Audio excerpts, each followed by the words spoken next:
Entonces vamos a trabajar un tema que son las cadenas de Markov con el propósito de calcular probabilidades de incumplimiento para el riesgo de crédito. ¿Mm? Y antes de hacer el ejercicio en Excel y cómo podemos llevar esto en una tabla dinámica y cómo podemos encontrar probabilidades de incumplimiento a partir de las moras de los clientes o de las calificaciones, vamos a entrar un poquito en la teoría. Entonces me gustaría saber si me están viendo mi escritorio. ¿Mm?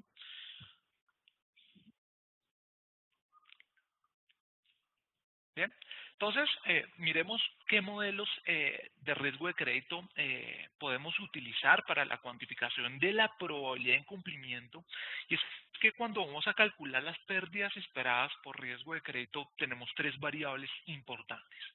Una es la probabilidad de incumplimiento. Bien, entonces tenemos muchas técnicas. Bueno, no tenemos muchas técnicas. Realmente tenemos como 6 técnicas para encontrar probabilidades de incumplimiento. Vamos a tener la exposición dada al incumplimiento y vamos a tener la pérdida dada al incumplimiento. Para esta ocasión, les voy a mostrar cómo podemos, a partir de poca información, y es que, digamos, técnicamente nosotros podemos desarrollar modelos Logit y Probit, más enfocados en Logit, y vamos a tener algunas características principales de los clientes, pero cuando vamos a calcular matrices de transición, tan solo nos interesa el individuo, vamos a tener los días de morosidad en un periodo inicial y vamos a tener los días de morosidad en un periodo final, ¿de acuerdo? Entonces, cuando vamos a calcular matrices de transición, necesitamos poca información, tan solo necesitamos los días de mora. ¿Bien? Entonces, los modelos de riesgo de crédito deben estimar tres cosas. Por un lado, la probabilidad de incumplimiento, como lo que estaba diciendo, y vamos a utilizar las matrices de transición para encontrar el default, vamos a calcular también el porcentaje de deterioro y por supuesto la probabilidad de incumplimiento. También tiene que estimar los patrones de migración hacia distintos estados de deterioro, ¿bien?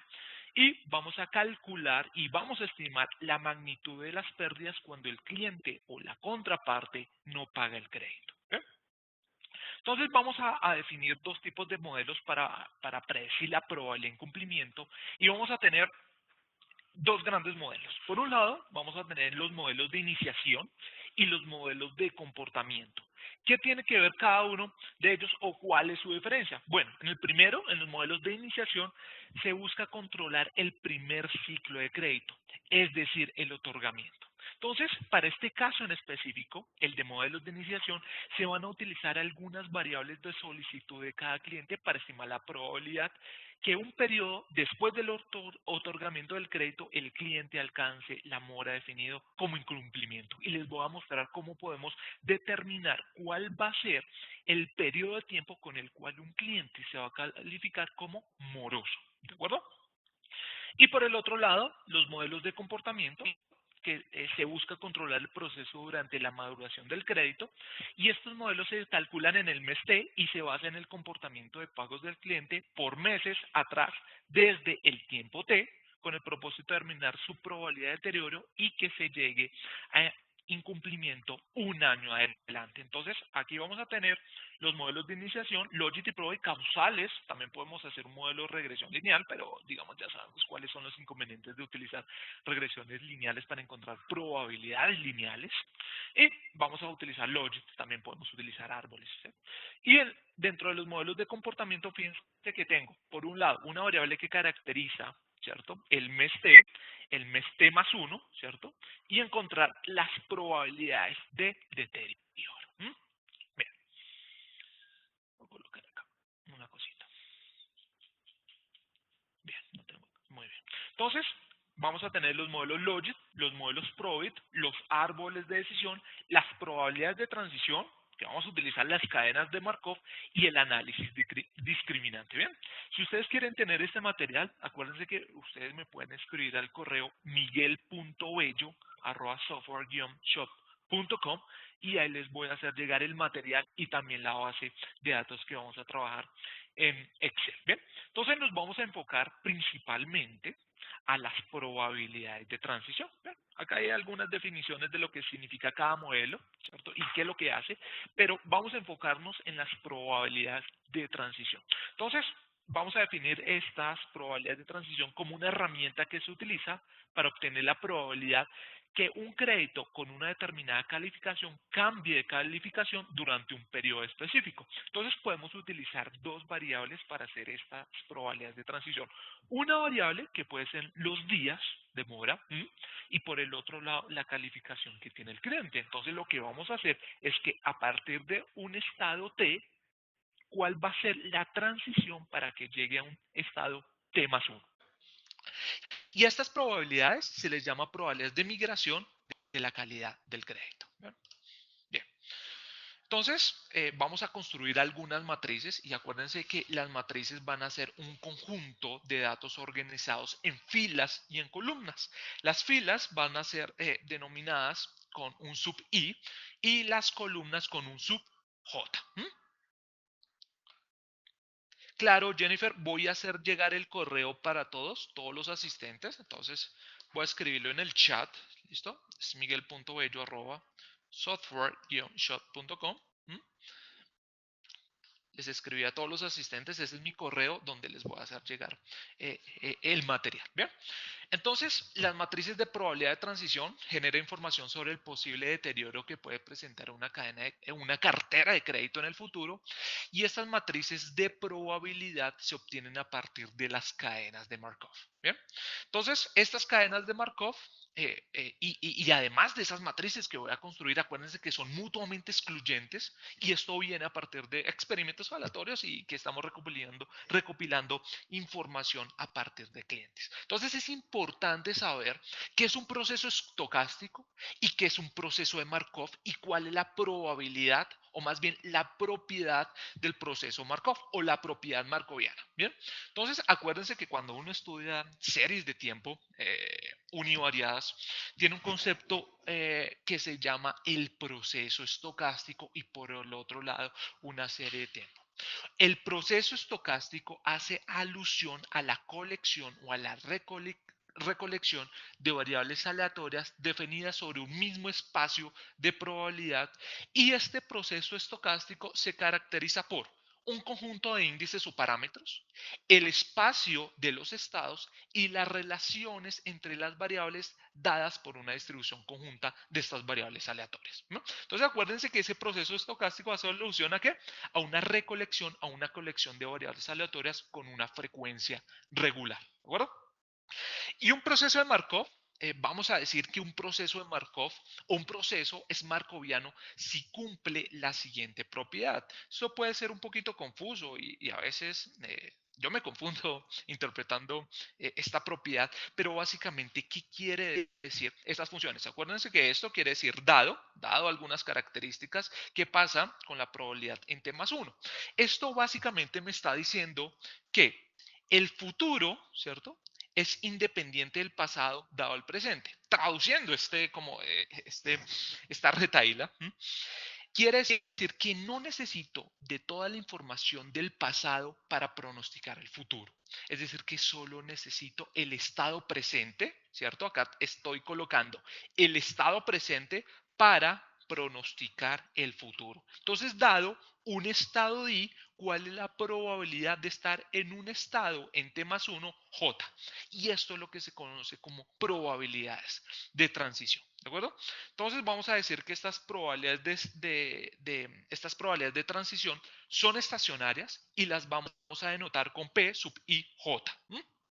Y acuérdense que la I hace alusión a la fila y la J a la columna.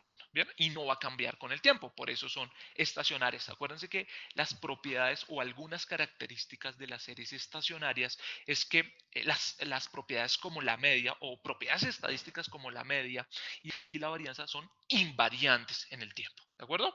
Entonces no cambian en el tiempo, por eso vamos a decir que son estacionarias. ¿Bien? Sigamos. Entonces vamos a construir una matriz. ¿Se fue el audio?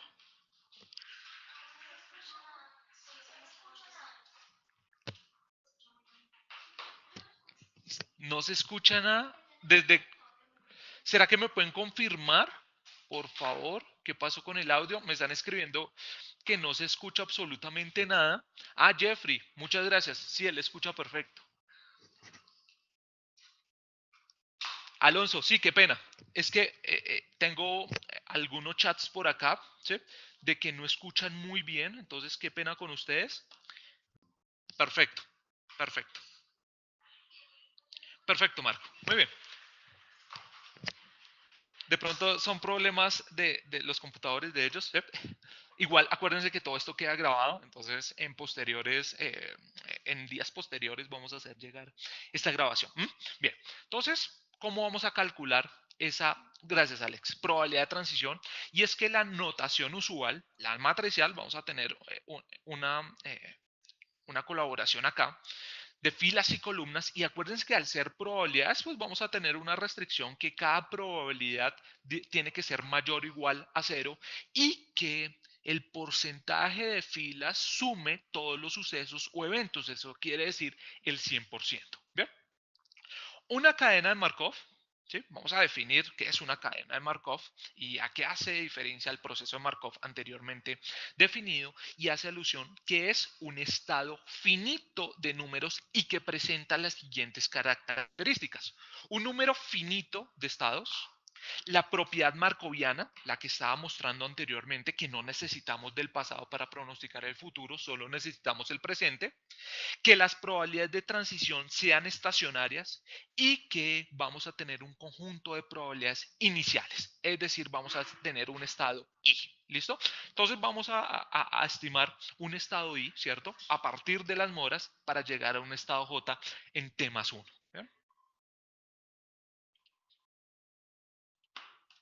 Bien, entonces vamos a hacer un ejemplito de riesgo mercado. Voy a hacerlo muy sencillito y es que también nos va a servir para, esto es otra aplicación de las matrices de transición, y es que a partir de los rendimientos de un activo financiero, que puede ser una acción, un bono, un commodity o una divisa, yo también puedo encontrar probabilidades de estado estable y también puedo encontrar probabilidades de tiempo de espera. ¿Bien? Entonces voy a llevar este ejemplito. ¿Sí? Voy a llevar este ejemplito a un Excel. Bien, y vamos a calcular algo muy importante.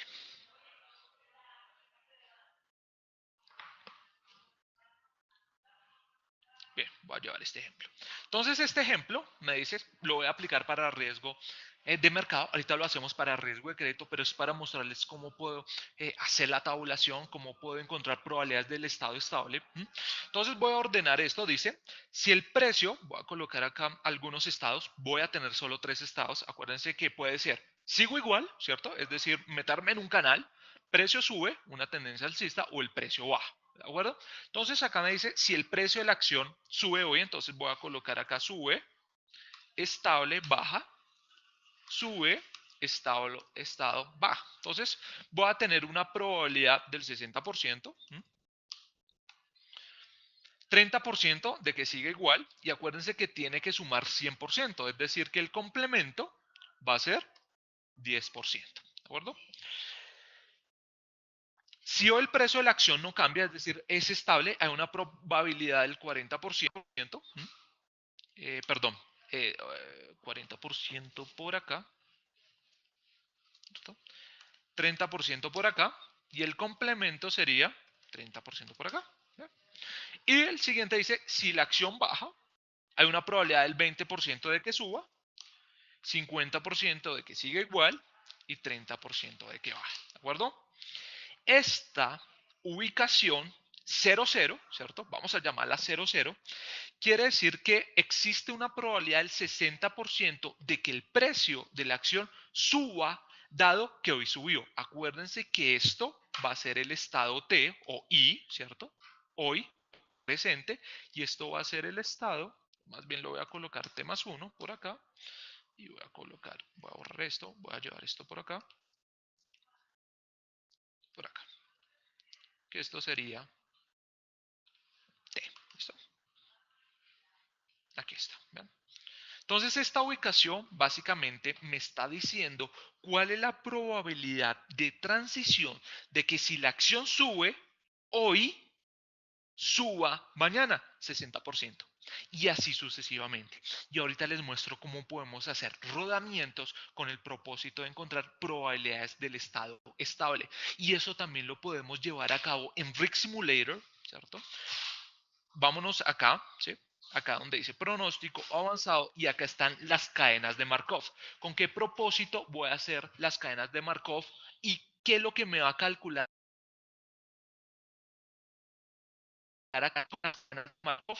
Probabilidades en largo plazo, ¿de acuerdo? Y eso básicamente es una multiplicación de matrices n veces para llegar a un estado estable. ¿Bien? Sigamos con el ejercicio acá. ¿Bien? Entonces, ¿para qué nos van a servir las ecuaciones de Chapman-Kolmogorov?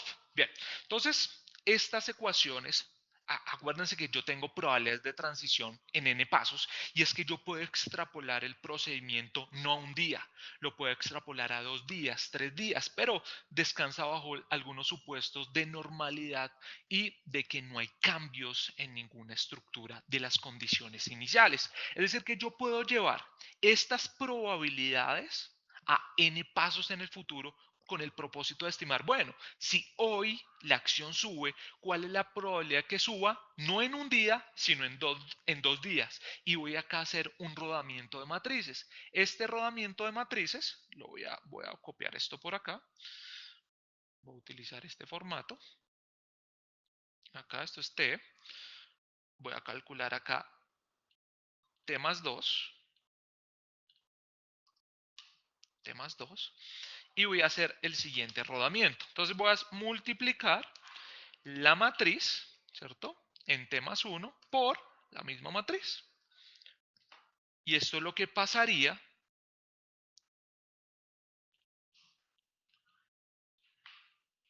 en T más 2. Dado de que hoy la acción subió, ¿cuál es la probabilidad de que suba 2 días posteriores en T más 2? A 47%. ¿Bien? Y así sucesivamente se interpretaría. Pero ¿qué pasaría si lo quiero hacer en T más 3? Pues multiplicaría esta matriz, ¿cierto? Por esta, ¿listo? Entonces, para llegar al estado estable tengo que hacer muchas, pero muchas multiplicaciones matriciales para que alcance una convergencia en el largo plazo.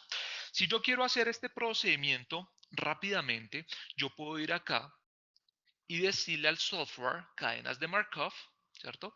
Yo le puedo decir la probabilidad de permanecer en 1, ¿cierto? Comenzando en el estado 1, entonces voy acá a suponer de que tengo un 25%, es decir, este de por acá, ¿listo? Y la siguiente dice la probabilidad de permanecer en el estado 2, si se comienza en el estado 2, voy a colocar 65%, ¿bien? Ok.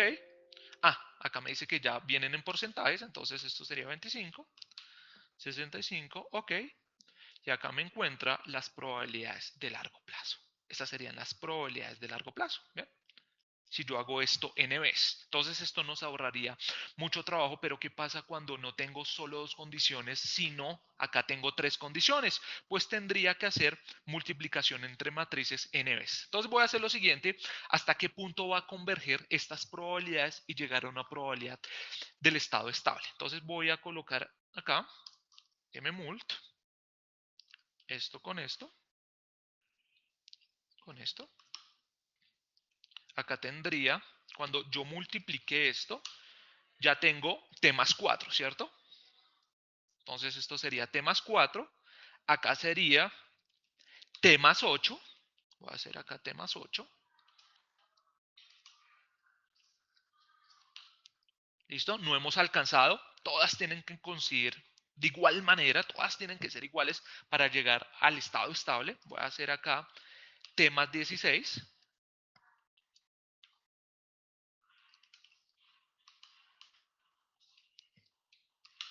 Perfecto, ya estamos llegando.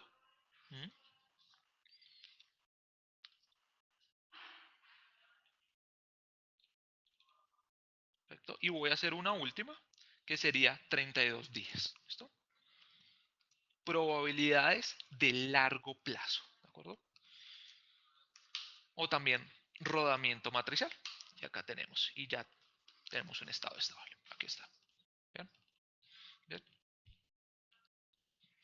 39%, 38% y 22% van a ser nuestras probabilidades del estado estable para que suba, acuérdense que esto es sube, para que se mantenga en un canal, es decir, permanezca estable y de que baje la acción. Aquí en 32 periodos. Entonces, miren que lo que hice fue un escalamiento. Aquí lo hice para 2 periodos, 2 por 2, 4, 8, 16 y 32. ¿De acuerdo? Entonces, volvamos acá. Bien. Pero, Jeffrey, cuando estoy hablando de probabilidades del estado estable, son probabilidades de largo plazo. ¿De acuerdo? De largo plazo. ¿Dónde va a converger estos tres estados en el largo plazo? Y es que estamos trabajando probabilidades. A mí me gustaría saber probabilidades de corto plazo, que serían estas, ¿cierto? Probabilidades de corto plazo, míralas. Pero ¿qué pasará en un futuro? ¿Y hasta qué periodo puedo determinar la convergencia entre estados? Aquí son 32, ¿de acuerdo? Es decir, 32 días. Es decir, ¿cuál es la probabilidad de que si una acción sube, ¿cierto? Sube, en el largo plazo siga subiendo a 39%. Y para acá, ¿cuál es el largo plazo? A 32 días. Mira que también podrían ser 16 días, ¿no? Mira, acá son muy eh, marginales los cambios. Mira, 86, 80 y 79, mientras que acá sí, mira, míralo, ¿listo? Aquí ya llegamos a probabilidades de largo plazo, corto y largo plazo. ¿Bien? Entonces sigamos acá con nuestra presentación.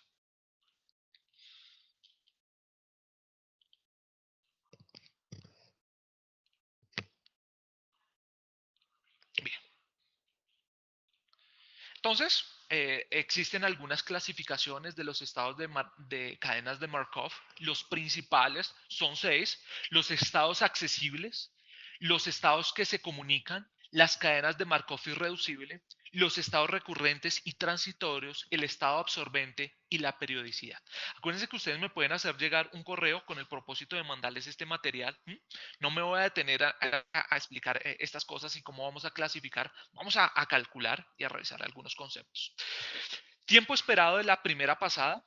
Entonces también podemos, a partir de esas probabilidades de transición, cuál sería el tiempo medio que para el caso de esta acción suba, baje y permanezca estable. Entonces podemos utilizar estas funciones con el propósito, esta función con el propósito de determinar cuál sería el tiempo esperado de recurrencia. Esto quiere decir, dado de que hoy suba, ¿cierto? ¿Cuántos días de espera tendría que realizar para que vuelva a subir la acción? O ¿cuál es la probabilidad de que estando en un canal, perdón, la probabilidad no, cuál sería el tiempo esperado de que estando la acción en un canal pueda al siguiente periodo subir? Y lo que quiero estimar es el tiempo medio, el que debemos esperar para que el proceso cambie, para que transite. Yo lo puedo hacer a partir de estas funciones. ¿De acuerdo? Bien. Probabilidades del estado estable, lo que yo les decía, y es que todo esto viene bajo algunos procedimientos de límite y de máximas verosimilitudes para encontrar, y en teoría me está diciendo que cuando una función, acuérdense que estas son probabilidades de transición en n pasos, cuando esto tiende a infinito, nosotros podemos convertir este proceso en multiplicaciones. ¿De acuerdo? Lo que estaba haciendo acá con el rodamiento, iba a decir una cosa absurda, con el rodamiento de las matrices. Básicamente son las probabilidades del estado estable. ¿De acuerdo? Y al hacer probabilidades, acuérdense que estas probabilidades del estado estable pues tienen que cumplir algunas condiciones mayores a cero, no pueden ser negativas, y que la sumatoria de todas las probabilidades, acuérdense, tienen que dar 1, todo el espacio muestral. ¿Okay? Entonces voy a estimar la matriz de transición para riesgo de crédito. Voy a abrir un ejemplo. ¿Ven? Por acá lo tengo.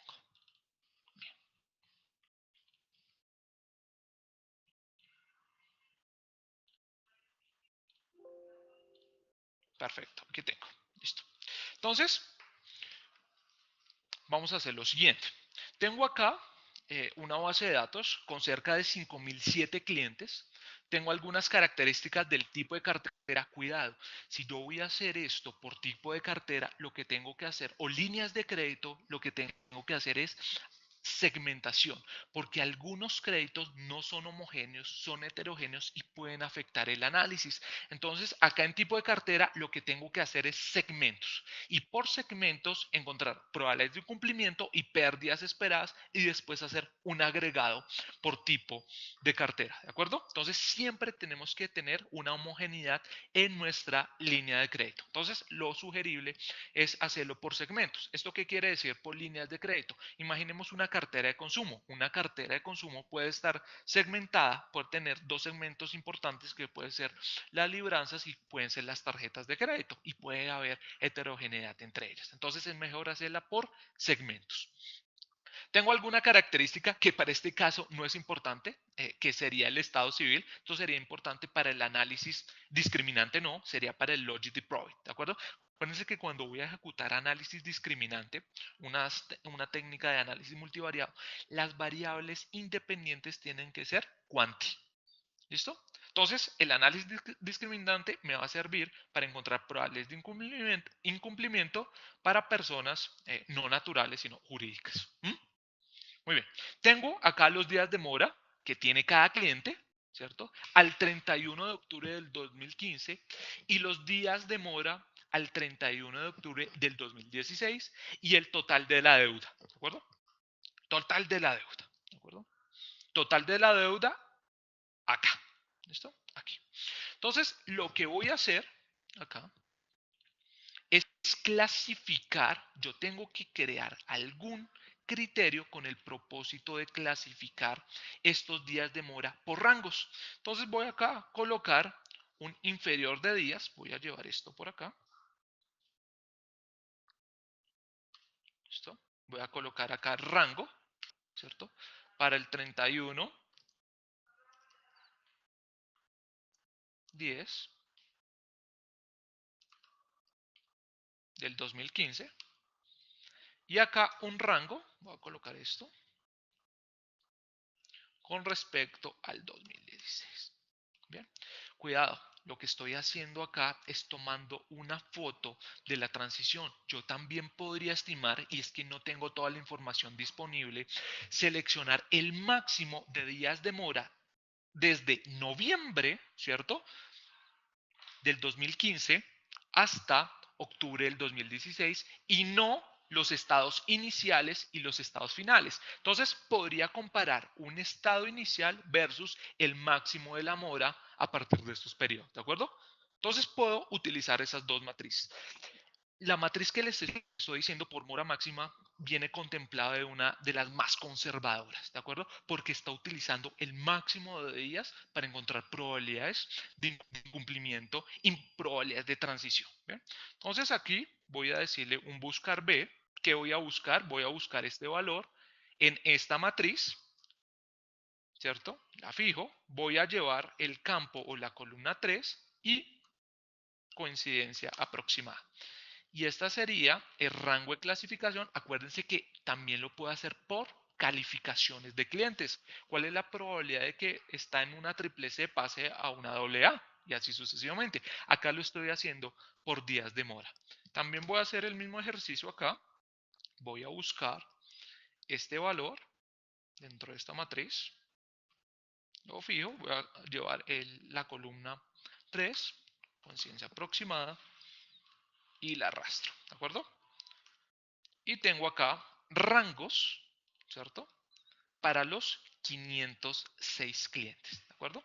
Entonces miren que esta persona, este cliente 1, estaba en un estado, el mejor de los estados, es decir, que no tenía ningún día de mora, pero cuando se tomó una fotografía después que pasó el tiempo, es decir, en un año, pasó a la categoría de 31 a 60.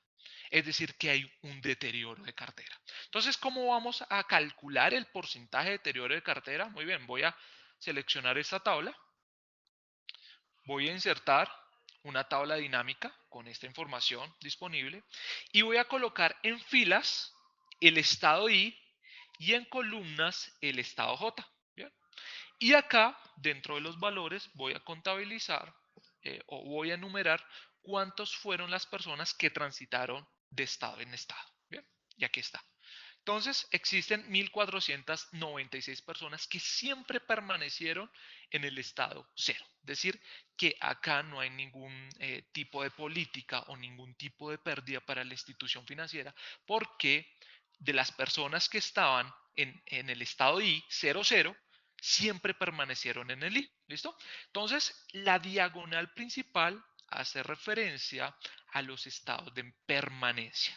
El cliente no se movió de ese estado durante el periodo un año. Aquí está. ¿Ya? Probabilidades de permanencia. ¿Listo? Es decir, que esto de por acá es el porcentaje de deterioro. Es decir, que los clientes transitaron desde un estado ideal a un estado de mora, a un estado de mora, a un estado de mora y así sucesivamente. Bien, entonces voy a calcular el porcentaje de deterioro. Entonces miren que yo acá tengo una cuenta y acuérdense que para cada estado el porcentaje de filas tiene que ser el 100%. Entonces voy a calcular acá un porcentaje, ¿cierto? Un porcentaje de filas. Aquí está, aceptar. Perfecto. Bien. Muy bien. Entonces voy a calcular acá el porcentaje de deterioro. ¿Bien? Y el porcentaje de deterioro pues va a ser equivalente a la suma que se encuentra por encima de la diagonal principal de permanencia. Entonces voy a sumar esto, 40% deterioro. Tengo esto por acá. Tengo esto por acá. Y cuando este porcentaje de deterioro alcance el 50%, que puede ser una regla común, yo también puedo establecer criterios del 30 o del 70%, eso va a depender también de la institución financiera y de la tolerancia a riesgo que se evalúe en las juntas, determinar un umbral para determinar cuál va a ser el default de los clientes y cuál van a ser los días de mora por default. Entonces voy a calcular acá la suma de los deterioros.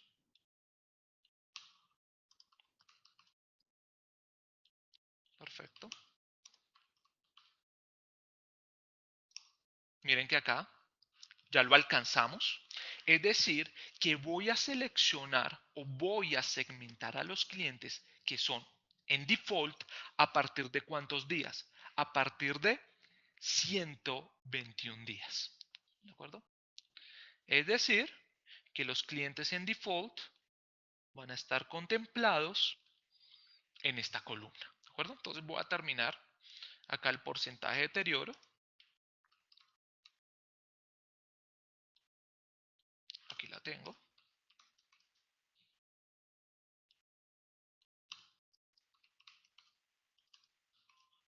Es decir, que a partir de 121 días, el cliente ya está incumplido. ¿Verdad?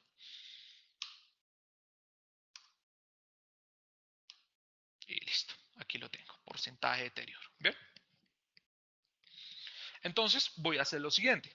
Como tengo que encontrar probabilidades de incumplimiento, entonces primero voy a determinar el default y calcular las probabilidades de incumplimiento. Entonces el default va a ser la suma desde 121 a más de 330 días. Y este sería el default dado los días, ¿de acuerdo?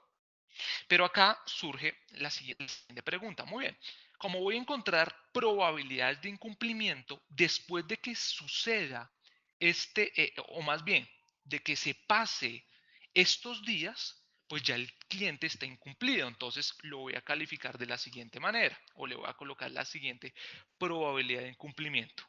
La probabilidad de incumplimiento sería el 100%. ¿Listo? Y estas serían las probabilidades de un cumplimiento dado estas probabilidades de transición y acuérdense que estos días de mora por default los voy a seleccionar aquellos que superen en primera instancia el 50% y acá lo superior. Es decir que a partir de estos días los clientes ya están incumplidos y por eso les voy a asignar una probabilidad de incumplimiento de 100%. Bien, aquí también puedo determinar la tasa de recuperación. ¿Listo? La tasa de recuperación, que también, digamos, en el análisis de riesgo de crédito, también puede asignar una tasa de recuperación vía garantías. Acá lo voy a hacer vía matrices de transición. Alan, esto va a depender, digamos, de la tolerancia a riesgo que tú tengas, pero si tú quieres ser un poquito más flexible o menos flexible, puedes determinar el 30 o el 70%, ¿de acuerdo? Eso va a determinar, esto ya está por defecto, 50%. Una vez que tú se encuentre por encima del 50%, el porcentaje de deterioro de la cartera, ya voy a asumir que esos son los días que voy a utilizar para determinar a los clientes que tomen el valor de 1, es decir, que están incumplidos. ¿De acuerdo? Y cerré la esta. Aquí yo lo tengo determinado, Alan. Tú lo puedes determinar con cualquier umbral, acuérdate. Puedes determinar un 30 o un 70%, pero acá lo coloco en las diapositivas. Mira, aplicación a riesgo de mercado. Y pues tenemos que determinar un punto de default por mora y el default se obtiene en el estado J si las probabilidades de deterioro son superiores a 50%, ¿de acuerdo? Pero también puedes determinar este umbral, ¿de acuerdo? Bien. Entonces la tasa de recuperación, fíjense una cosa, la tasa de recuperación, esto no sería una tasa de recuperación, esto siempre va a ser la permanencia en el estado I y J 00, bien, pero acá miren lo siguiente. Espérenme un segundo acá, voy a sumar acá lo siguiente. Miren lo siguiente, este es el estado en T, ¿cierto? Y esta es la recuperación que se ha tenido y es bastante mala. Y miren que acá yo puedo evaluar cuál ha sido la política de recaudo y de cobranzas. Miren que ha sido muy pobre. ¿Por qué ha sido muy pobre? Miren que clientes que han estado en el estado I de 150 a 180 días, miren cuánto se ha recuperado. 2%. 2%, 1%, ha sido muy mala. Bien, entonces miren que estas matrices de transición también me van a servir para mirar cuál ha sido la política de recobro de la institución. ¿Bien? Entonces voy a hacer lo siguiente. Miren que esto estaba en el estado T, esto sería en el T más 1 y esto lo voy a evaluar como la tasa de recuperación por cada estado. Entonces voy a ir acá, voy a sumar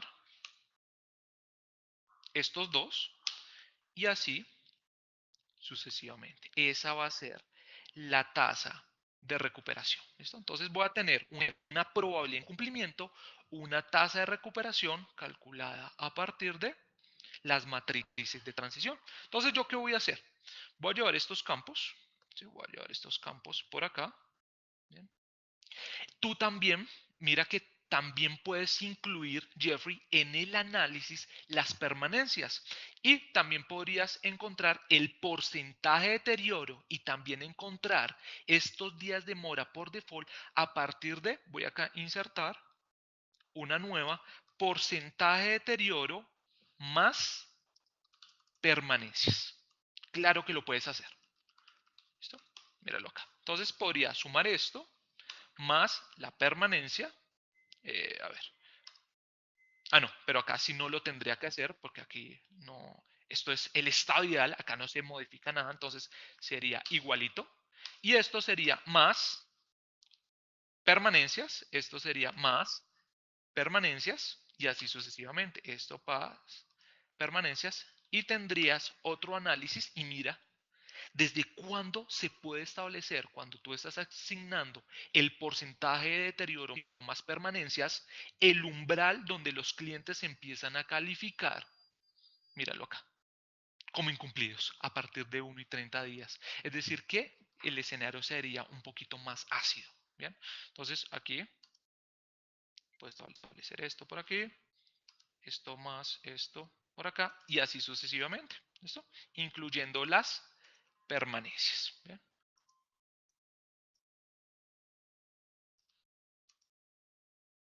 Aquí está.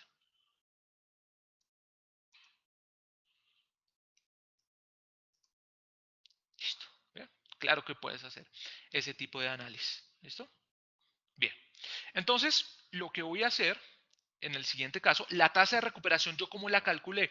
Mira lo siguiente. Voy a asignar el umbral de 30 días, ¿de acuerdo? Y mira, clientes que estaban en el estado 31 a 60 días, se logró recuperar el 10% porque ahora, o más bien después de un año, cambiaron a este estado. Y estos son recuperaciones, ¿cierto? Mira, clientes que debían o tenían días de mora de 301 a 330, no se pudo recuperar. ¿Ven? 241 a 270 días se logró recuperar el 1.32% porque pasaron a una categoría 0,0, que eso sería lo ideal. Y así fue como calculé la tasa de recuperación por matrices de transición y no teniendo en cuenta el colateral. ¿Eso? Porque yo puedo tener una garantía también una vez del crédito. Entonces lo que voy a hacer es lo siguiente. Tengo esto por acá. Voy a llevar esto acá a valores. ¿Cierto? Lo voy a incorporar como valores. Bien. Como valores. Bien. Estas son probabilidades. Lo voy a dejar acá en porcentaje. Y ahora, ¿qué voy a hacer? Le voy a decir, mire, voy a calcular acá las probabilidades de cumplimiento para cada cliente. Voy a calcular la tasa de recuperación y voy a calcular en los given default. ¿Bien? Es más, creo que nos queda un poquito más de tiempo para calcular la pérdida esperada por cliente, ¿cierto? Y la pérdida esperada agregada. ¿Bien? Bien. Entonces, la probabilidad de incumplimiento, lo que voy a hacer es voy a buscar este estado inicial, ¿cierto? En esta matriz, ¿cierto? Voy a llevar, ¿qué campo? Voy a llevar el 2 con una coincidencia exacta. Y esta sería la probabilidad de incumplimiento. ¿Listo? Y estas serían las probabilidades de incumplimiento. Aquí está. La tasa de recuperación, voy a hacer exactamente lo mismo. Buscar B, buscar este rango al octubre 31 del 2015. En esta matriz, lo voy a fijar, voy a llevar el campo 3 con una coincidencia exacta. Perfecto. Aquí lo tengo. Bien. El loss given default pues va a ser 1 menos la tasa de recuperación, que también se conoce como severidad, y la pérdida esperada va a ser equivalente a la multiplicación de la exposición del incumplimiento, para este caso el total de la deuda, la probabilidad de incumplimiento y el loss given default. Y acá encontraría la pérdida esperada. Uy, pero esto está en porcentaje. ¿Sí? Perfecto. ¿Listo? La pérdida esperada, ¿cierto? Y la pérdida esperada agregada, pues sería la sumatoria de todas las pérdidas esperadas individuales y la exposición de la cartera sería equivalente a esto dividido la suma, ¿cierto? De total de la deuda. Aquí está, 22%. Aquí está, ¿de acuerdo? Y así podría calcular también para riesgo de mercado, coger una divisa y crear intervalos o estados para saber si a partir de un estado inicial que puede ser estable, de que suba o que baje, a los cuantos días o en periodos posteriores T más 1 a T más N, cómo se podría comportar esa divisa. ¿De acuerdo? ¿De acuerdo? Entonces, no sé si tienen algún tipo de pregunta. Esto era lo que les quería mostrar. Acuérdense que me pueden escribir un correo, miguel.bello@software-shot.com, me pueden escribir el correo, les llevo este material y ya. Ah, listo. Acá me están preguntando, bueno, ¿y cómo puedo proyectar esto a un segundo año? Y tenemos que descansar bajo el supuesto de que todas las características o todas las condiciones son constantes, es decir, que son estacionarias. Es decir, que si yo quiero proyectar esto en 2 años, mira lo que voy a hacer. Voy a copiar estos campos. Por acá, voy a copiar estos campos. Y voy a hacer un rodamiento de matriz. Entonces, voy a hacer una multiplicación de estas probabilidades y estas probabilidades. Aquí está. ¿Listo? Lo copio, selecciono esto, F2, Shift Control Enter, y estas serían las probabilidades de transición rodadas a un año. ¿De acuerdo? ¿Listo? Y aquí está. ¿Listo? ¿Qué le pasaría a la cartera si se mantienen las condiciones, estas condiciones de manera constante, es decir, son invariantes? ¿Qué pasaría con esas probabilidades? Eso es lo que estoy haciendo ahí. ¿De acuerdo? Bien. Entonces voy a llamar esta hoja. Yo les voy a compartir este archivo. Probabilidades de transición. Esta es mi cartera. Perfecto. Y voy a guardar esto por acá. ¿De acuerdo? Y podría hacer miles de ejercicios. El siguiente ejercicio sería determinar cuál sería la mejor distribución para esta deuda, ¿cierto? La mejor distribución para las probabilidades de incumplimiento, para la tasa de recuperación y determinar cuál sería mi variable objetivo, que serían las pérdidas esperadas. ¿Esto con qué propósito lo hago? Yo podría crear un escenario con simulación de Monte Carlo, donde podría estimar las pérdidas esperadas a partir de la media de la distribución de pérdidas agregadas y el percentil 99 como pérdida catastrófica. Y esa diferencia entre pérdida esperada y el VAR, ¿cierto?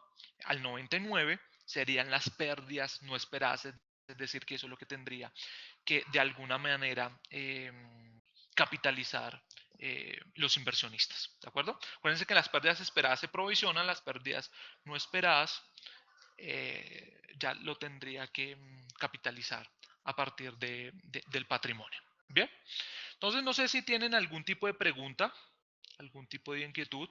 Acuérdense mi correo, también recordarles del entrenamiento online que se va a llevar a cabo con respecto a la medición de riesgo de mercado y riesgo de liquidez que vamos a ofrecer en el mes de noviembre y diciembre, ¿de acuerdo? Voy a escribir de nuevo mi correo, lo voy a escribir en pantalla, súper gigante. Aquí lo voy a escribir. Este es mi correo. Y ahí me pueden hacer llegar cualquier tipo de inquietud y también con el propósito de adjuntar este material. Entonces espero que les haya gustado. Uy, cuidado con este punto ahí. Y en una próxima nos estaremos ahí comunicando. Bien, entonces muchas gracias por su tiempo y hasta una próxima.